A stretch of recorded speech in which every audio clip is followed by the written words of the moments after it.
तुमचा दाऊद तर आमचा गवळी, बाळासाहेबांनी एका प्रचार सभेदरम्यान हे वाक्य बोललं आणि त्यानंतर मुंबई महाराष्ट्रात जे काही वातावरण तापलं त्याच्या अनेक कथा आजही महाराष्ट्राच्या घराघरात रंगवून सांगितल्या जातात।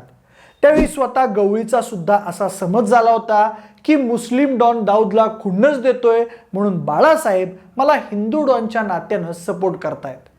त्यानंतर गवळीनं बऱ्याच वेळा बाळासाहेब आणि शिवसेनेशी जवळीक साधण्याचा प्रयत्न केल्याचं बोललं गेलं, पण बाळासाहेबांनी गुन्हेगारांच्या मांडीला मांडी लावून बसणं हे शिवसेनेच्या तत्वात बसत नाही अशी भूमिका घेतली। पण मग आधी बाळासाहेबांनी आमच्याकडे गवळी आहे असं विधान का केलं होतं ते कळायला मार्ग नाही।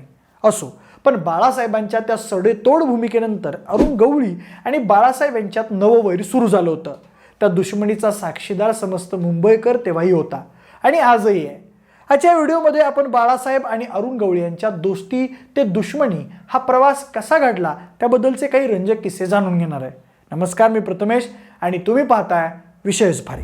1990चा काळ मुंबईच्या अंडरवर्ल्डमध्ये तेव्हा दाऊद सगळ्यात मोठा गँगस्टर म्हणून नावारूपाला आला होता आणि त्याच्या डी कंपनीची सगळ्या मुंबईवर दहशत पसरली होती।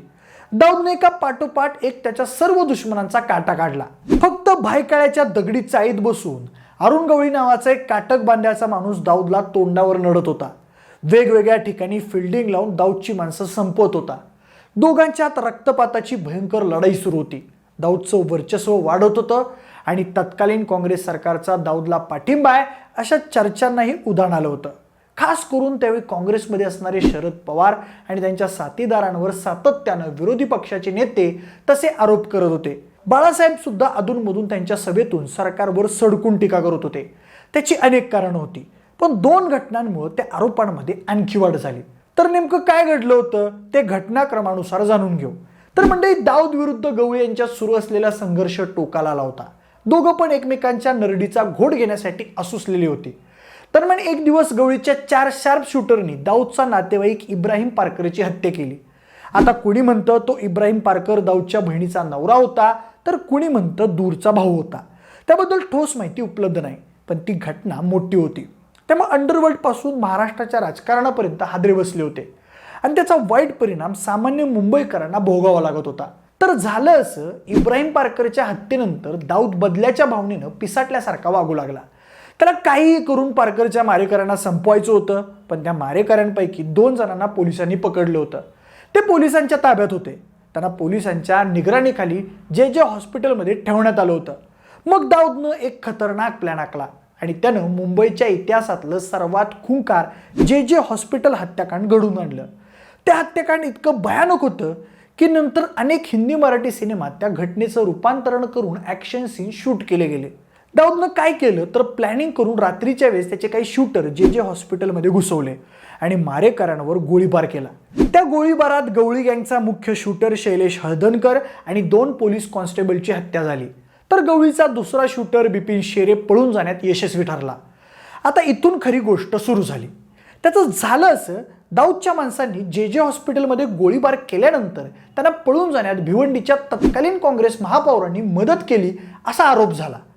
त्या आरोपाखाली त्या संबंधित महापौरांना पुढे अटक सुद्धा करण्यात आली होती। तेव्हापासून काँग्रेस दाऊदला मोठं होण्यासाठी मदत करते असा सूर विरोधी पक्षातून उमटू लागला होता। बरेच विरोधी गटाचे नेते तर महाराष्ट्रातील तत्कालीन काँग्रेसी नेते दाऊद धार्जिणे आहेत असाही आरोप करत होते। ती गोष्ट बाळासाहेबांच्याही कानावर गेली होती। त्यावेळी नुकतंच विधानसभेवर शिवसेनेचे आमदार निवडून गेले होते। त्यांनी तो मुद्दा विधानसभेत लावून धरला आणि सभागृह दणानून सोडलं। पुढे दुसरी एक अशीच घटना घडली। त्यावेळी गोविंद राघव खैरनार उर्फ गोरा खैरनार हे महाराष्ट्रातील मुंबई महानगरपालिकेचे माजी उपायुक्त होते।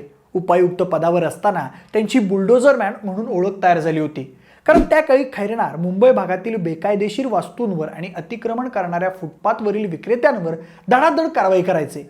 एकदा त्यांनी दाऊदच्या मालकीच्या एका अनधिकृत बिल्डिंगवर बुलडोझर चढवला। त्या बिल्डिंगचं नाव होतं महनजीब, जे की दाऊदनं त्याच्या बायकोच्या नावावरून ठेवलं होतं। त्या कारवाईनंतर तत्कालीन सरकार आणि गोरा खैरनार यांच्यात खटके उडाले आणि खैरनारांनी काँग्रेस सरकार माझ्या कामात अडथळा निर्माण करतंय असा आरोप लावला। त्यांचा सगळा रोख शरद पवारांच्या दिशेनं होता, कारण काही दिवस आधीच त्यांनी दाऊदचा निकटवर्ती माणूस शर्मा हा शरद पवारांसोबत विमानाने प्रवास करत होता असा आरोप करून खळबळ उडून दिली होती। त्या दोन्ही घटनांनंतर कुठेतरी काँग्रेसचा दाऊदला पाठिंबा असल्याचं चित्र निर्माण झालं होतं। विरोधकांनी आणि विशेषतः बाळासाहेबांनी दाऊदसारख्या गुंडांना काँग्रेस अप्रत्यक्षरित्या पाठिंबा देत असल्याचं वेळोवेळी सूचित केलं होतं. तोपर्यंत दाऊद हा आंतरराष्ट्रीय दहशतवादी नव्हता. तो फक्त मुंबई अंडरवर्ल्डचा भाई होता. जसा अरुण गवळी तसाच दाऊद. पण 1993 साली मुंबईत बॉम्बस्फोट झाले आणि दाऊदचा खरा दहशतवादी चेहरा सर्वांसमोर उघडकीस आला. त्या बॉम्बस्फोटांबद्दल बोलताना नंतर शिवसेनेच्या नेत्यांनी असं परसेप्शन लोकांपर्यंत पोहोचवलं की काँग्रेसनं दाऊदसारख्या गुंडांना पाठीशी घातल्याचा हा परिणाम आहे. दरम्यान 1993च्या बॉम्बस्फोटानंतर दाऊद दुबईला पळून गेला. दुबईत बसून तो मुंबईतल्या गँग चालू लागला. पण इकडं तोच मुद्दा सगळ्या विरोधी पक्षानं महाराष्ट्र विधानसभेच्या इलेक्शन प्रचारादरम्यान लावून धरला. तेव्हा शिवसेनेच्या एका सभेदरम्यान बाळासाहेबांनी विरोधकांना उद्देशून तुमचा दाऊद तर आमचा गवळी असं वाक्य उच्चारलं. त्या वाक्यानंतर अंडरवर्ल्ड आणि राजकारणातली बहुतेक समीकरणं बदलली. सगळ्या इंग्लिश प्रिंट मीडियानं मुस्लिम डॉन दाऊद विरुद्ध अरुण गवळीची हिंदू डॉन म्हणून प्रतिमा उभी केली. स्वतः अरुण गवळीनं सुद्धा बाळासाहेबांच्या वाक्याचा तोच अर्थ काढला की आपण हिंदू म्हणून बाळासाहेब आपल्याला मदत करतायत. त्यानंतर गवळी बेफान सुटला. त्याचा मुंबईत दुपटीनं दबदबा वाढला. दरम्यान 1995 साली निवडणुका पार पडल्या आणि भाजप शिवसेना महायुतीचं सरकार सत्तेत आलं. बाळासाहेबांच्या वाक्यामुळे तेव्हा हे सरकार किंवा सत्ता आपलीच असल्याचा गवळींचा समज झाला. पण खरं तर त्यावेळी गवळी औरंगाबादच्या जेलमध्ये होता. काँग्रेस सरकारच्या काळातच गवळीला अटक झाली होती. दरम्यान युतीचं सरकार आल्यावर त्याची जेलमधून सुटका झाली. तेव्हा गवळी हुरळून गेला होता की हे आपलंच सरकार आहे म्हणून. पण त्याचा आनंद जास्त दिवस टिकला नाही. कारण नंतर लगेचच MPDA अंतर्गत त्याच्यावर पुन्हा कारवाई करून अटक करण्यात आली. त्यावेळी त्याची अटक थांबावी म्हणून सेनेचे खासदार मोहन रावळे आगरीपाडा पोलीस स्टेशनच्या बाहेर उपोषणाला बसले होते. पण त्याचा फायदा झाला नाही. त्यामुळे हे सरकार आपलं नाही अशी भावना दगडी चाळ आणि पर्यायानं अरुण गवळीची झाली. ती बाळासाहेब आणि अरुण गवळी यांच्यात पडलेली वैराची पहिली डिंगी होती. दरम्यान अटक झाल्यानंतर तो औरंगाबाद जेलमधून त्याचे सगळे धंदे चालवत होता. औरंगाबादच्या जेलमधून तो आपल्या शूटरला ऑर्डर द्यायचा. बॉम्बस्फोटानंतर छोटा राजन दाऊदवर उलटला. गवळी सुद्धा दाऊदच्या नरडीचा घोड घ्यायला असुसलेला. नाईक गँग सुद्धा ऍक्टिव्ह झाली होती. त्यामुळे मुंबईचं वातावरण बिघडलेलं होतं. दिवसाढवळ्या खून होऊ लागले होते. अखेर त्या सगळ्या घटनांचा तत्कालीन राज्य सरकारवर दबाव वाढू लागला. आणि मग तेव्हाच्या युती सरकारचे गृहमंत्री गोपीनाथ मुंडे यांच्या सल्ल्यानं मुंबई पोलिसांनी एन्काउंटरची स्कीम अंमलात आणल्याचं बोललं जाऊ लागलं. विजय साळसकर, प्रदीप शर्मा, दया नायक यांसारख्या अधिकाऱ्यांनी मुंबई अंडरवर्ल्डमधील टॉपच्या टोळ्यातील प्रत्येकी 10 शूटरची यादी बनवली आणि एकामागून एक त्यांचा खात्मा करण्यास सुरुवात केली. त्यावेळी अरुण गवळीचं त्याच्या गँगशी असलेलं कनेक्शन तोडण्यासाठी त्याची रवानगी औरंगाबादमधून थेट अमरावतीच्या जेलमध्ये करण्यात आली. दरम्यान इकडे पोलीस अधिकारी मुंबईत अरुण गवळीच्या शूटरचा एन्काउंटर करत होते आणि ते ऐकून अरुण गवळीची जेलमध्ये चरपड होत होती. त्यानंतर तर गवळीचा महायुती सरकार आणि शिवसेनेवरचा विश्वास कायमचा उडाला. त्या सर्व घटनांना बाळासाहेब ठाकरे जबाबदार आहेत अशी अरुण गवळीनं त्याच्या मनाची समजूत करून घेतली होती. त्यातच त्याला अमरावतीला पाठवण्यात आल्यामुळेही गवळी चिडला होता. त्याला असं वाटलं की जोपर्यंत सत्ता मिळत नव्हती तोपर्यंत शिवसेनेनं आपल्याला जवळ केलं. मात्र सत्ता आल्यानंतर त्यांनी गवळी गँग संपवण्याचा विडा उचलला. गवळीची अमरावतीला रवानगी करण्यात ही बाळासाहेब ठाकरेंचे मानसपुत्र जयंत जाधव यांचा सहभाग असल्याची गवळीला शंका होती. कारण तेव्हा जयंत जाधव सेनेत कोणत्याच पदावर नसले तरी त्यांच्या शब्दाला सेनेत मान होता. पुढे मग गवळीनं अमरावतीत पुन्हा त्याचं नेटवर्क उभं केलं. दिनांक 30 एप्रिल 1996 जयंत जाधवांचा खून झाला. त्यासाठी त्याला पुढे एकदा अटक सुद्धा झाली होती. पण साक्षीदार फितूर झाल्यानं अरुण गवळी त्या प्रकरणातून सुटला.